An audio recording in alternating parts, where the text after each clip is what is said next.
নিজেকে ভালোবাসুন। নিজেকে ভালোবাসা শুরু হয় প্রতিদিনের ছোট্ট একটা সিদ্ধান্ত থেকে। আপনি হয়তো আজও ভাবছেন কাল থেকে শুরু করব, দৌড়াবো, কম খাবো, ধূমপান ছাড়বো বা চিনি কমাবো, জল বেশি খাবো। কিন্তু আপনি জানেন বদল আসে না কাল থেকে, বদল আসে আজকের ছোট্ট একটা সিদ্ধান্ত থেকে। যখন আপনি দীর্ঘদিনের অবহেলায় ফেলে রাখা আমিকে আজকেই প্রাধান্য দিয়ে 10 মিনিট হেঁটে আসেন, ব্যস্ত সময়ের থেকে সময় বের করে নিয়ে। ঠিক তখনই শুরু হয় self respect through health. Motivation মানে কিন্তু খালি জিমে গিয়ে ঘাম ঝরানো নয়। মোটিভেশন মানে নিজের জন্য ভালো কিছু বেছে নেওয়ার সাহস ও উদ্যম, আর সেটা কন্টিনিউ করার মতো ধৈর্য। নিজেকে ভালোবেসে আজ থেকেই শুরু করুন না স্বাস্থ্যকর খাবার খাওয়া ও হাঁটা। আপনার শরীরও কিন্তু আপনাকে ভালোবাসতে শুরু করবে।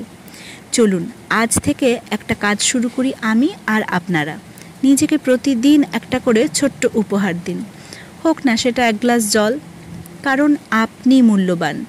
আপনি ডিজার্ভ করেন ভালো থাকার প্রতিটি মুহূর্ত। আজ তবে এইটুকু থাক, আবার আসবো নতুন কোনো বিষয় নিয়ে আপনাদের সাথে চর্চা করতে। আপনারা জানাবেন তো নিজেকে ভালোবাসার আর কোন কোন দিকে নজর দেওয়া উচিত ছিল আমার। ভালো থাকবেন। আবার কথা হবে অন্য কোনো ব্লগে, অন্য কোনো বিষয়ে। ও হ্যাঁ, কাল থেকে আমি শুরু করতে চলেছি 10 days নো কার্ব চ্যালেঞ্জ। মানে আমরা সাধারণ ঘরের মেয়েরা নিজেদের জন্য আলাদা করে খাবার তো বানাতে পারি না। ঘরের যে খাবারগুলোই সেগুলোই খাবো। ঘরের সবজি খাবো, প্রচুর পরিমাণে সবজি খাবো, জল খাবো, মাছ খাবো, ডিম খাবো, কিন্তু ভাত, রুটি, ডাল, এই দানা জাতীয় শস্যগুলোকে আমরা খাবো না, অ্যাভয়েড করব। জাস্ট 10 days, 10 দিনের জন্য একটা চেষ্টা চলুন না শুরু করি। আমিও করি, আপনারাও করুন, দেখা যাক না কোনো বদল আসে নাকি। 10 দিনে যদি এতটুকুও বদল আমি বা আপনারা নিজেদের মধ্যে দেখতে পান, অনেস্টলি করবেন কিন্তু, তাহলে অবশ্যই আমাকে জানাবেন।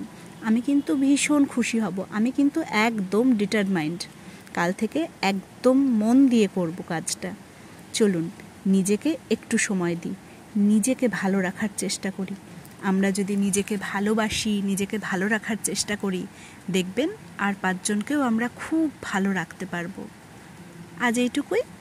কেমন লাগলো আমার কথাটা মনে রাখবেন, কিন্তু ভেবে একবার দেখবেন, জানাবেন আমায় কেমন লাগলো। হ্যাঁ, আর চেষ্টা করবেন কাল থেকে শুধুমাত্র সবজি আর মাছ, মাংস, ডিম এই জাতীয় খাবার খাওয়ার, একটু সতেজ থাকার, একটু অন্য রকমভাবে জীবনটা